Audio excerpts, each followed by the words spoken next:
আমার বরের মতন যদি তোমাদের বড় খাওয়া দাওয়া নিয়ে প্যাক না করে, তাহলে তোমরা কিন্তু এই রেসিপিটা খাইয়ে দিতে পারো নিরামিষ দিনে। নিরামিষ দিনে কিন্তু এটা কিন্তু সুস্বাদু, মানে খুবই সুস্বাদু হবে। তো দেখো, প্রথমে কিন্তু সর্ষে পোস্ত নিয়ে নিচ্ছি, আর এটা সোয়াবিন দিয়ে করাবে। কী বলো তো, সোয়াবিন ভাপা। উফ, কি খেতে! একটু করে দেখতেই পারো তোমরা, কিন্তু দারুণ হবে। এখানে কিন্তু টক দই দেওয়া হচ্ছে, এটা কিন্তু মাস্ট। এটা দিলে কিন্তু টেস্টটা দারুণ আসে। তো দেখো, এখানে কিন্তু টক দই প্রথমে দিয়ে নেওয়া হচ্ছে, আর এটা আমার স্পেশালি আমার বরের জন্য করা হচ্ছে, কারণ ও কিন্তু ভীষণ প্যাকনা করে খাওয়া দাওয়া নেই। তো এখানে কিন্তু সামান্য একটু লবণ দিয়ে দেওয়া হলো। আর এটা কিন্তু রেসিপিটা দিদিই করছে, ইউটিউব দেখেছিলো ভালোভাবে, আর আমি কিন্তু ডিম ভাপা করেছিলাম এমনভাবেই সেম। তো খেতে কিন্তু দারুণ হয়েছিলো, পুরো ফুল কনফিডেন্স আছে তোমরাও এটা করলে কিন্তু তোমার বরের কাছে একদম প্রশংসা পাবেই পাবে।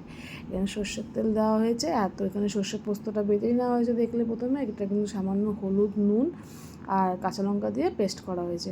তো এখানে সুন্দর করে মেখে নেওয়া হয়েছে, দেখে নাও কি সুন্দর করে। আর শেষে কিন্তু একটু সর্ষের তেল দিয়ে দিতে হবে, সবাই যার যার মতন সেরকম দেবে। তো এখানে কিন্তু একটু ভাপে বসিয়ে দিতে হবে, যেরকম করে বসাতে হচ্ছে সেরকমভাবে বসাতে পারো, বা তোমরা ননস্টিকেও সুন্দর করে একটু জল দিয়ে ভাপ ঢেকে বসাতে পারো। তো এই যে, এটা কিন্তু একটু দেখতে পারো, এবং খেতে কিন্তু দারুণ।